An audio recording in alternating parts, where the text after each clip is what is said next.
I'm recording this from beautiful Costa Rica, one of the few places in the world that's considered a blue zone. And I was so excited to get here because the people here, based upon their lifestyle and environment, live to be over 100 years old. And there's not many places like that. Again, I think there's only 5 in the world, and Costa Rica is one of them. And when I got here, I kind of understand why. I understand the life. It's lush, it's green, it's beautiful, it's volcanic. If you don't know what Costa Rica is, it is between the countries of what? Nicaragua and Panama. It's gorgeous. Again, it's volcanic. They have active volcanoes, but also they have very environmentally clean.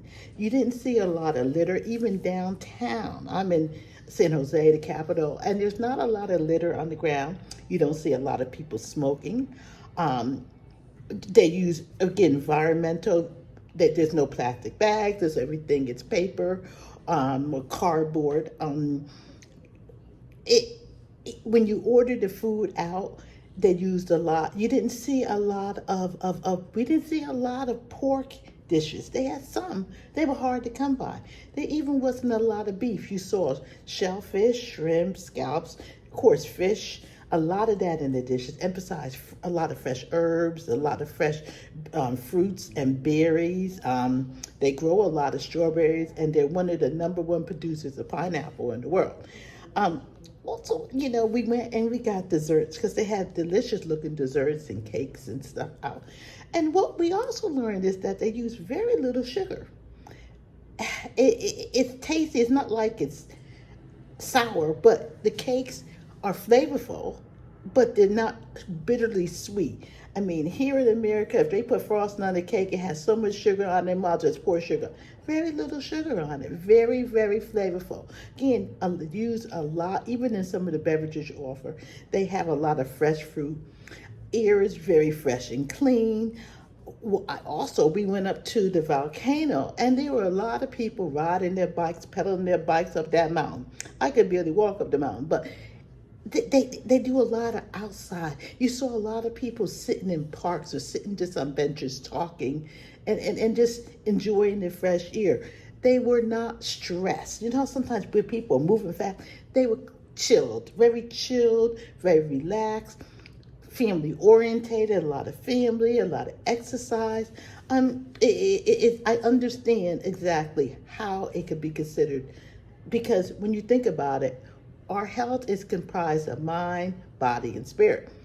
They were reading. They had a lot of pets for help with relaxation. A lot of dogs. I didn't see cats, but I guess they're here too. And a lot of just even the food and what they grow. They say they import very little, and everything they grow they use here, which I thought was good. They also had a limited number of fast food joints that you find in America. Now, Burger King was here, McDonald's was here, Denny's was here, Subway was here. There were other variety of restaurants here that you find. I did not go to them because I came here to get the experience of what the locals were eating and how their environment was. But even then, there were some, but they really weren't in like the neighborhood. You didn't find them in every corner. There's a fast food place. No, you didn't find that at all. You found them here and there along the major intersections, highways and byways, but you didn't really find it in the community. And the people seem overall happy. They seem generally good manners, spoke to one another, very helpful, very warm, not overly warm now, but very warm and really down to earth. So I really just enjoyed my time here. And I always say, my first of hopefully many of blue zones. But I plan to explore and go to all the blue zones because I'm going to be living to be 117 years old. So I want to see what the secret is. Fresh vegetables, fresh fruit, fresh air, less stress, plenty of exercise, fresh water to drink, clean water, less pollution. All of those things are contributing factors, and they're very hard to do in America, especially where I live. Anyhow, just wanted to share, and I'm going to share more of just the beauty of this beautiful country and show you what people have. And, there are some similarities to all this when you think about the blue zones and you think about the people who lived to be over 100 years old.